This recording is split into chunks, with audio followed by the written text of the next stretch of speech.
신명기 30장 11절부터 20절까지 조금 길지만 한 절 한 절 차근차근 읽어 나가겠습니다. 신명기 11장 1절부터 20절까지 제가 한 절, 여러분들이 한 절 교독합니다. 신명기 30장 11절. 내가 오늘 내게 명령한 이 명령을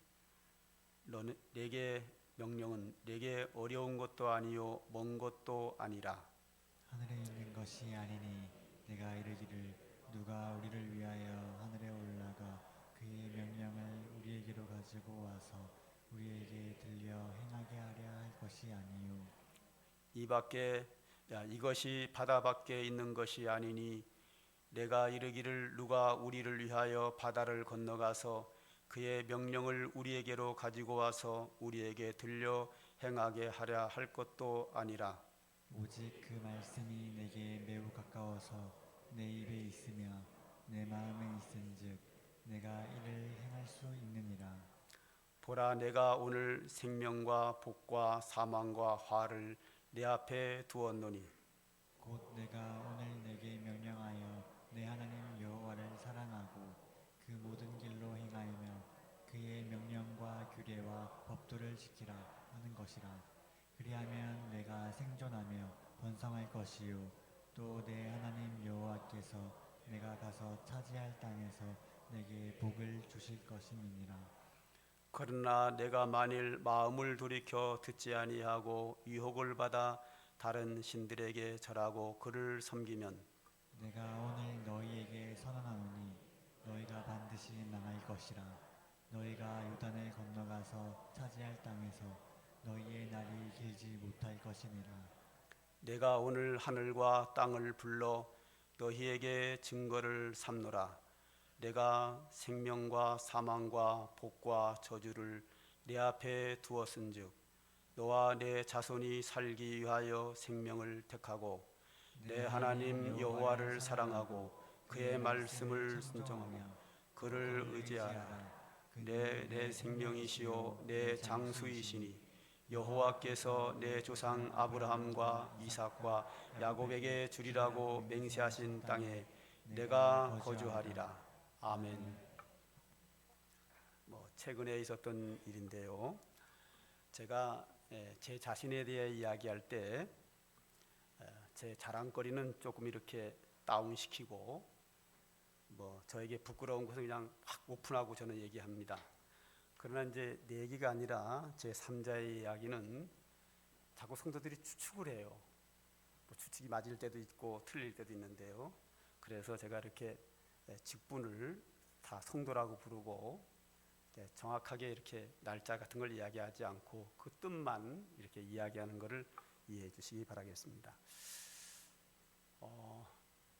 저희 가정과 세 가정이 부부가 6분이 식사를 하게 됐습니다. 식사 후에 티타임을 하면서 대화를 이렇게 하는데요.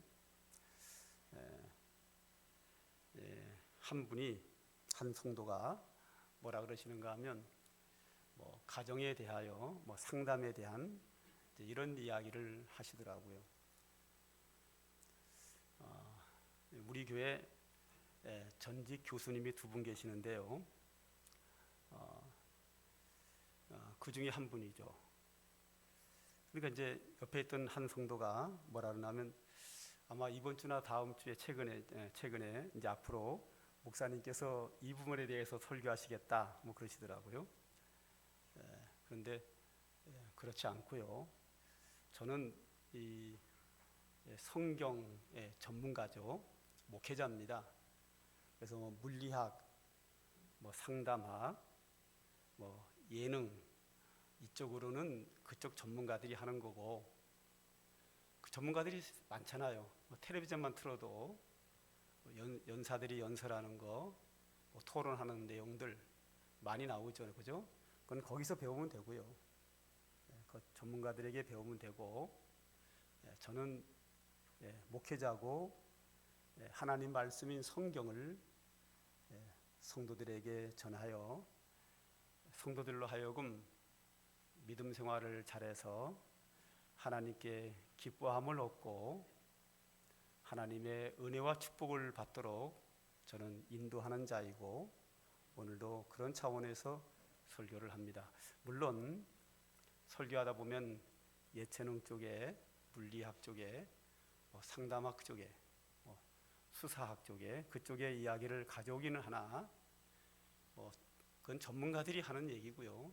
그들의 전문가들의 이야기가 성경적으로 옳으냐 옳지 않으냐 이럴 때야 당연히 제 몫이죠. 전문가라고 해서 다 옳은 길 가는 거 아니고 저보다 그분들이 지식은 훨씬 많지만 그것을 성경적으로 평가하는 거는 제가 그들보다는 낫다고 보는 거죠. 며칠 전에 CBS 방송 대표자 취임식이 있었는데요.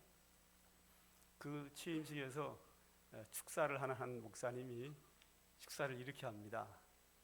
그 대표께서 저쪽 충청남도 저쪽에서 태어나셨나 봐요. 축사를 하면서 이렇게 소개를 해요. 개천에서 용났다고. 야, 어떻게 저런 말을 할 수 있을까? 물론 저보다 훌륭한 목사님이긴 하나 그 말은 잘못된 거죠. 우리가 이렇게 만난 것이 인연이다.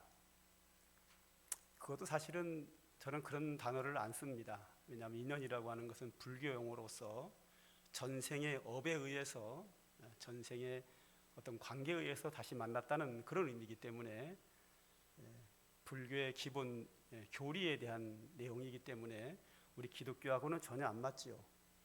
그래서 그러나 불교 용어긴 하지만 우리가 다 이해가 되는 부분이고 그런 대화를 해도 그냥 억지로 봐주는 정도 괜찮다라고 생각을 하지만 저는 인연이라는 단어를 아예 안 씁니다. 한번 저에게 아마 들어본 적 없을 거예요, 그죠? 그런데 이제 인연이라는 단어는 그런 뜻으로 생각한 게 아니고 그냥 쓴 거니까 가능하다고 보는 거죠. 그러나 개천에서 용났다 이거는 목사님이 우리 기독교인들이 쓸 수 없는 단어입니다. 왜냐하면 성경에 뱀이 나오고 용이 나오는데 뱀은 사탄으로 나오고 마귀로 나와요. 그런데 이따금씩 좋게도 나와요. 뱀이 예수님을 상징하기도 해요. 요한복음에는 3장에 나오죠. 모세가 광야에서 뱀을 든 것처럼 인자도 들려야 하리니. 구약의 모세가 장대 그때 뱀을 매단 것은 예수 그리스도를 상징한다고 예수님도 그렇게 말씀하셨어요. 그러니까 뱀이 예수님을 상징되기도 해요. 예수님의 말씀이 뱀처럼 지혜롭고 비둘기처럼 순결하라. 전도자의 지혜를 뱀의 지혜로 비유로 쓰기도 해요. 그 나머지는 다 나쁘게 나옵니다. 그러나 용은 이유를 불문하고 무조건 사탄의 우두머리입니다. 그러니까 개천에서 용났다 이런 말은 우리 기독교 방송 대표자가 개천에서 용이 났다라고 목사님이 하시는 것은 이거는 가능하지 않은 이야기예요. 이런 식으로 이제 제가 이렇게 그런 걸 평가할 수는 있겠죠. 모든 부분에 대해서.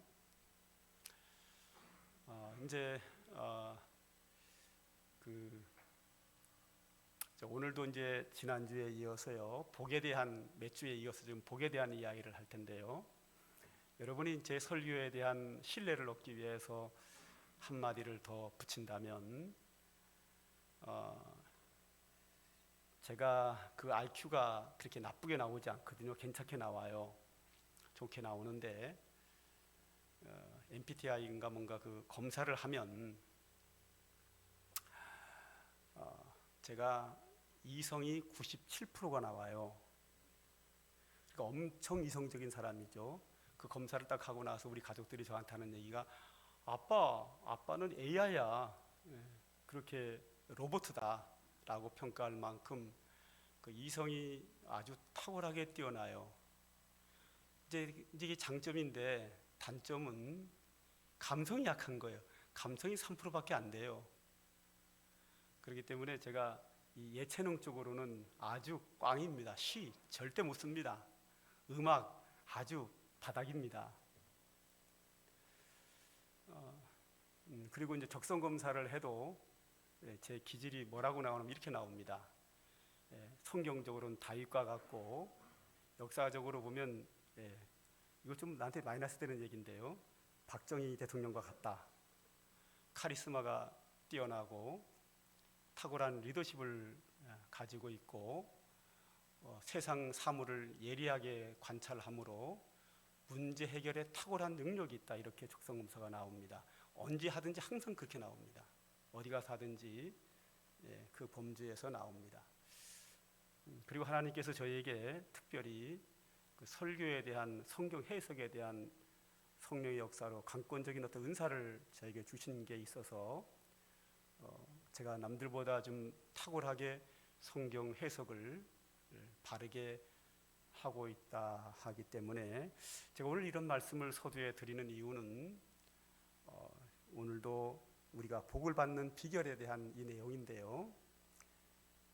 성경에 있는 것 그대로 정확하게 해석을 해서 설명을 드리니까 여러분의 마음속에 백지의 마음을 가지고, 옥토의 마음을 가지고 잘 수용했으면 좋겠다. 또 편견을 가지고 이렇게 가지고 있으면 오늘도 설교가 들어오지 않을 것이고, 설교가 들어오지 않으면 오늘도 하나님의 축복을 받는 비결을 얻는데 막대한 지장이 있죠. 제가 늘 강조합니다. 예수 믿는 이유 복 받으려고, 교회를 나오는 이유 복 받으려고 나옵니다. 이것은 영원히 변하지 않는 진리입니다. 하나님이 세상을 이처럼 사랑하사 독생자를 주셨으니 이는 저를 믿는 자마다 멸망치 않고 영생을 얻게 하려 하심이라. 이 말씀을 좀 분석을 하면요, 하나님이 세상을 너무 사랑하셔서 독생자 예수 그리스도를 이 땅에 보내셨는데, 우리를 사랑하셔서 예수님을 이 땅에 보내신 목적이 멸망치 않고 영생을 얻게 하려 함이라. 이 말을 좀 분석을 하면요, 우리 인간에게 최고의 저주인 지옥에서 우리를 건져서 우리 인간에게 최고의 축복인 하늘나라를 우리에게 주신다는 겁니다. 그게 멸망치 않고 영생을 얻게 하려 하심이라. 하나님이 우리를 사랑하사 독생자를 주신 이유가 최고의 저주에서 건져서 최고의 축복으로 우리에게 주시겠다는 거거든요. 그러므로 예수 믿는 목적은 복을 받으려고 믿는 거예요. 교회를 나오는 이유는 복을 받기 위해서 나와요. 저주를 받지 않고 복을 받기 위해서 나오는 거거든요. 그러므로 우리는 교회 나와서 이거 외에는 뭔가를 하면 안 돼요. 뭔가를 할 때는 은혜를 많이 받아서 교회를 위하여, 하나님의 영광을 위해서 내가 헌신하는 일, 그거 외에는 어떤 일도 하면 안 됩니다. 교회는 설립의 목적과 운영의 목적과 그 모든 목적이 성도들로 하여금 하나님의 복을 받게 하는데 그 목적이 있습니다. 그렇기 때문에 교회는 이 일만 하면 돼요. 이 일만 집중하면 되거든요.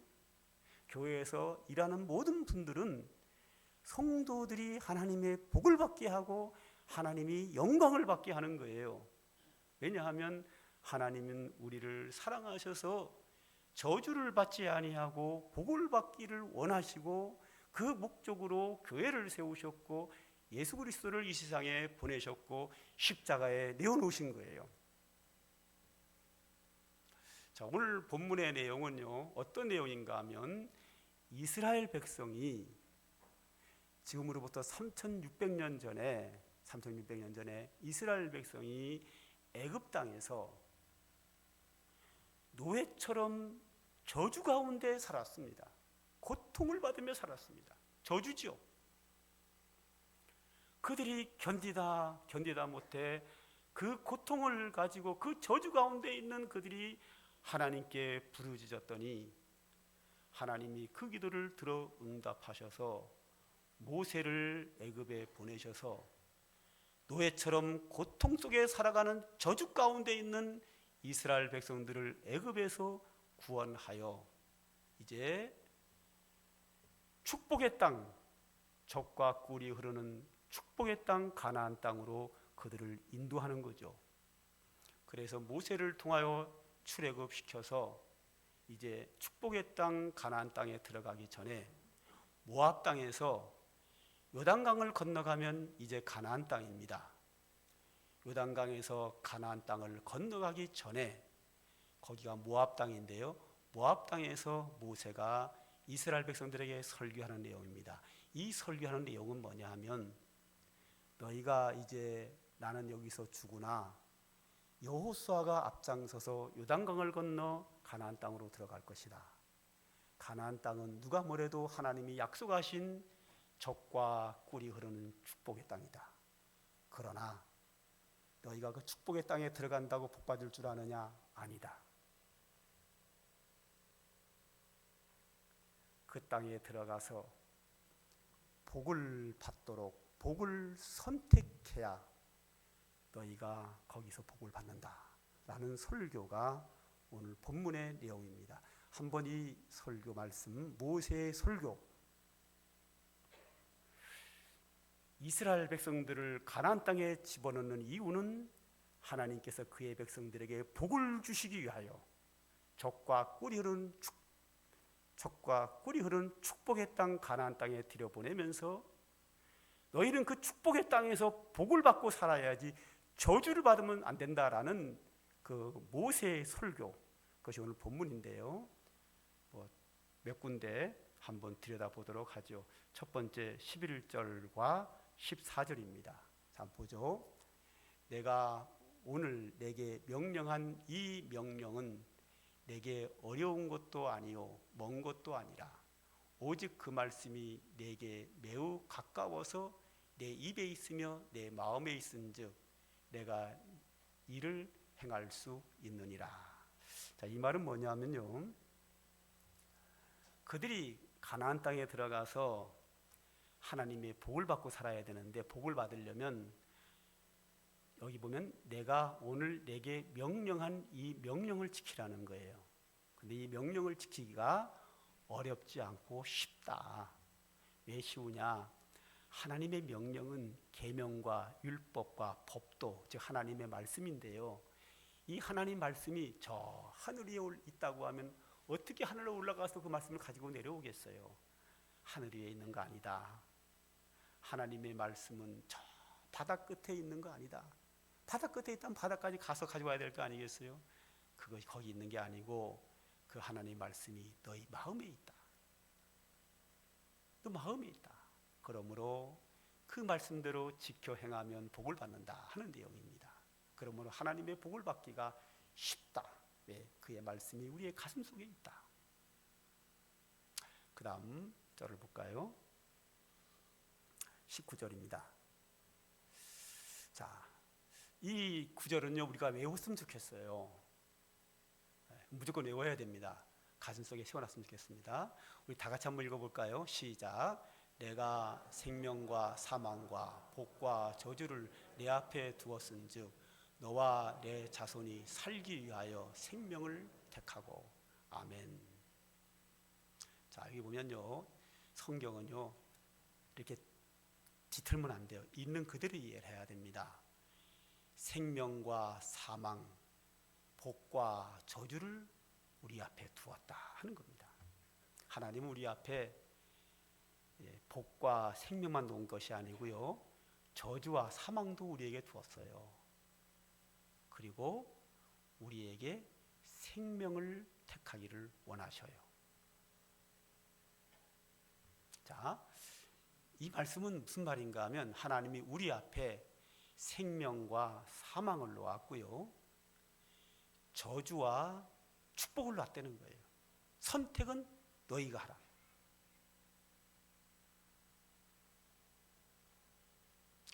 너희가 사망을 택하면 너희는 죽을 것이요, 생명을 택하면 살 것이요. 너희가 저주를 택하면 저주를 받을 것이요 복을 택하면 복을 받을 것이다. 선택은 너희가 하라. 하나님은 우리 앞에 생명과 사망, 복과 저주를 우리 앞에 두었다. 선택은 너희가 하라. 이렇게 얘기하면은 누가 저주와 사망을 택하겠어요? 복과 생명을 택하지요. 뭐 당연한 말 아닙니까? 그걸 말이라고 합니까? 이렇게 거부하시는 분이 계실지 모르는데요. 아니요. 너무 많은 사람이 저주와 생명을 택하는 사람이 너무 많습니다. 성경은 있는 대로 해석해야 합니다. 우리 앞에 분명히 사망과 생명, 복과 저주를 하나님이 두셨어요. 그리고 뭐라 그러냐면 내 자손이 살기 위하여 생명을 택하라. 하나님은 우리에게 복과 저주를 동시에 놓으시고 우리가 생명을 택하기를 원하셔요. 그래서 하나님께서는 그의 백성 이스라엘 백성들이 복을 선택하고 생명을 선택하도록 수많은 선지자를 보내서 그 선지자들이 외칩니다. 너희는 복받을 길을 가라, 생명의 길을 가라. 아무리 외쳐도 수많은 사람들이 그 복과 생명을 선택하지 아니하고 저주와 사망을 택해서 구약의 아브라함의 자손들이 얼마나 많은 사람들이 저주를 선택하는 줄 아세요? 얼마나 많은 사람이 사망을 선택하는 줄 아세요?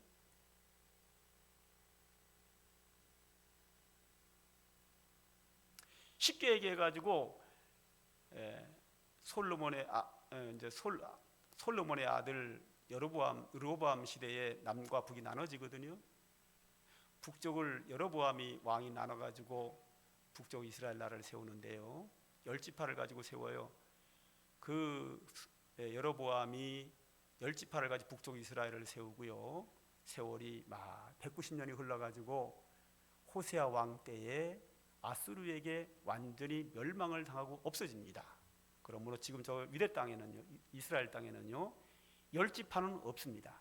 지금 저기 있는 사람은 누구냐 하면 유다 지파와 베냐민 지파와 레위 지파만 있고 다 죽었어요. 없어졌어요. 북쪽에서 없어졌어요. 아예. 저쪽에 사는 사람들이 이 세 지파 중에서 대표적인 것이 유다 지파거든요. 그 유다 지파의 발음이 변해서 유대인이 된 겁니다. 지금 저 유다 지파 사람들입니다. 나머지 다 죽었어요. 없어졌어요. 왜 없어졌느냐고요? 여로보암이 북쪽 이스라엘 왕을 세우면서부터 시작을 해서 호세아 왕 때 나라가 멸망할 때까지 한 번도 우상 숭배를 안 한 적이 없어요. 19명의 모든 왕들이 다 우상 숭배하고 다 저주받을 일만, 망할 때까지 그들은 저주와 사망을 선택해서 결국은 다 망했어요. 하나님은 우리 앞에 복과 저주를 놓고 사망과 생명을 놓았어요. 선택은 내가 하는 거예요. 선택은 내가 하는 거예요. 성경은 있는 대로 해석해야 됩니다. 이상한 신학적인 편견을 가지고 보면 성경은 안 맞게 되어 있습니다. 하나님의 뜻을 이룰 수가 없습니다. 그 다음 절을 한번 볼까요? 자, 15절 16절 좀 길지만 제가 읽겠습니다. 보라, 내가 오늘 생명과 복과 사망과 화를 내 앞에 두었나니 곧 내가 오늘 내게 명령하여 내 하나님 여호와를 사랑하고 그 모든 길로 행하여 그의 명령과 규례와 법도를 지키라 하는 것이라. 그리하면 내가 생존하며 번성할 것이요 내 하나님 여호와께서 내가 가서 차지할 땅에서 내게 복을 주실 것임이라. 할렐루야. 자, 가나안 땅에 들어간다 이거예요. 가나안 땅에 들어가면 그냥 복을 받는다는 말을 안 했어요. 한 번도. 뭐라 그래요? 내가 가나안 땅에 들어간다. 내가 네 앞에 생명과 복과 사망과 화를, 저주를 어떤 화라 그랬죠. 화를 내 앞에 두었다. 선택은 네가 하라. 선택하는 방법이 뭐예요? 하나님의 명령을 지켜라. 하나님을 사랑하라. 그의 길로 행하라. 그리고 그의 명령과 규례와 법도를 지키라. 그리하면 내가 생존하고 번성한다. 번성하는 게 뭐죠? 복 받는 거죠. 그 그리고 또 우리 하나님 여호와께서 내가 가서 차지할 땅이 뭐죠? 적과 꿀이라는 축복의 땅, 가나안 땅입니다. 그 땅에서 내게 복을 주실 것이라. 복은 누가 줘요? 하나님이 주셔요. 사람이 못 줘요. 복은 모세가 주는 거 아니에요. 여호수아가 주는 거 아니에요. 현대교회 담임 목사가 주는 거 아니에요. 복은 하나님만 주셔요. 자, 잘 이해하셔야 합니다. 우리 앞에 복과 저주, 생명과 사망을 하나님이 두셨어요. 그리고 하나님은 우리에게 생명과 복을 선택하기를 원하셔요. 그래서 오늘도 변함없이 교회마다 목사님들을 세우시고 목사님들이 성도들에게 생명과 복을 선택하도록 그들에게 가르치고 설교하고 그들을 격려해주고 말씀을 전하고 기도합니다. 왜? 하나님이 우리 앞에 복과 사망, 저주, 생명과 사망을 놓고 우리 성도들이 복과 생명을 선택하기를 원하시기에 목사님들은 목회 사역이 성도들이 복과 생명을 선택하도록 그거를 안내하는 자가 목사입니다. 목사의 역할입니다. 그러므로 하나님은 우리 앞에 복과 저주를 놓고 목회자들을 통하여 복을 선택하도록 권면하고 복을 선택하면 하나님이 복을 주시고 저주를 선택하면 저주를 주시고 선택만 여러분의 소관이에요. 하나님이 하시는 일은 뭐예요? 복과 저주를 놓는 게 하나님의 일이고 복을 받도록 여러분들을 목회하는 것은 목사의 영역이고 복과 사망, 저주를 주시는 것은 하나님의 영역이에요. 정확하게 그걸 우리는 구분하고 이해를 해야 돼요. 복을 선택할 것이냐 저주를 선택할 것이냐는 여러분의 몫이에요. 저의 몫은 뭐죠? 하나님께 영광, 성도에게 행복, 목회 사역을 위해서 하나님께 영광이 되게 하고 성도들이 하나님의 복을 선택하여 행복하도록 하는 것이 목회자의 영역이에요. 그리고 복과 행복과 구원과 영생을 주시는 것은 하나님이 하셔요. 목사는 절대 성도들에게 복을 못 주셔요. 줄 수가 없어요. 하나님이 주시는 거예요. 이따금씩 어떤 분들은 자기가 주는 것처럼 월권하는 분이 있어요. 그건 월권이에요. 잘못된 거예요. 아무리 훌륭한 목사님에도 잘못된 거예요. 복은 하나님 외에 복을 주는 자는 아무도 없어요. 좀 이따가 제가 축도를 하겠지만 축도도 선포할 뿐이고 그 복을 주는 것은 하나님이셔요. 목사가 아무리 기도해도 기도할 뿐이고 복을 주시는 것은 하나님이셔요. 복을 선택하는 건 여러분 몫이고 복을 주시는 것은 하나님의 몫이에요. 아무리 선지자가 복을 받도록 가르치고 외쳐고 현대교회 목사들이 성도들에게 아무리 가르치고 외쳐도 성도들이 저주를 선택하는 동안은 저주를 받을 수밖에 없어요. 이게 성경이에요. 그 다음 절 한번 볼까요? 뭐라고 나왔나? 보죠. 17절 18절입니다. 자, 보세요. 뭐라고 되어 있나? 그러나 너희가 만일 마음을 돌이켜 듣지 아니하고 유혹을 받아 다른 신에게 절하고 그를 섬기면 내가 오늘 너희에게 선언하노니 너희가 반드시 망할 것이라. 너희가 요단을 건너가서 차지할 땅에서 너희의 날이 길지 못할 것이니라. 너희들이 건너가 차지할 땅이 어디죠? 적과 끓이는 가나안 땅, 축복의 땅입니다. 거기에 들어가지만 너희가 하나님께서 돌이켜 하나님의 말씀을 듣지 않고 유혹에 빠져서 죄를 짓는다면 하나님은 너희에게 저주를 내리겠다. 거기서 복을 받고 살지 못한다. 끝난다 이거예요. 그래서 실제로 끝나는 게 12지파가 날아가잖아요. 다 없어지잖아요. 구약에서 하나님의 백성들 아브라함과 이삭과 야곱의 자손들이 얼마나 많은 저주를 받는지 얼마나 많이 나오는지 몰라요. 그들이 저주를 선택하면 하나님이 저주를 내리셔요. 사망을 선택하면 사망을 주셔요. 성경이에요 이거는. 그러면 신약은 안 그렇다고요? 신약도 마찬가지예요. 예수님께서 수많은 사람들의 질병을 고치고 귀신을 쫓아내면서 하늘의 말씀, 하나님의 말씀을 막 가르치고 전파합니다. 그런데 듣지 않는 자, 즉 저주를 선택하는 자에게 뭐예요? 독사의 새끼들아, 너희가 지옥 판결을 펴날 줄 아느냐 하면서 막 화있을진저, 화있을지가 뭐죠? 저주받으라는 거, 저주를 막 들이붓습니다. 신약 성경에 저주를 받는 자가 얼마나 많은 줄 아세요? 그것도 굉장히 많아요. 선택은 성도들이 하는 거예요. 예수님이 아무리 축복을 선포해도 저주를 선택하는 자에게는 저주가 옵니다. 하나님이 저주와 축복권은 하나님에게 있고 선지자들과 사도와 목회자들은 축복을 받도록 안내해주고 가르치고 기도해주는 것밖에 없어요. 복은 하나님이 주셔요. 그러나 본인이 아무리 선지자가 외치고 사도들이 외치고 가르쳐도 고집을 피우고 저주를 선택하는 한 저주를 받습니다. 예수님의 제자 가룟 유다도 사망과 저주를 선택하자 예수님의 12 제자 중 하나 사도임에도 불구하고 하나님의 저주를 받지 않습니까? 사망을 받지 않습니까? 지금 한국교회 오늘 상강교회에 나온 성도라고 다 복을 받는다? 아니요. 우리 교회 나오면 다 구원받는다고요? 아니요. 누가 구원받습니까?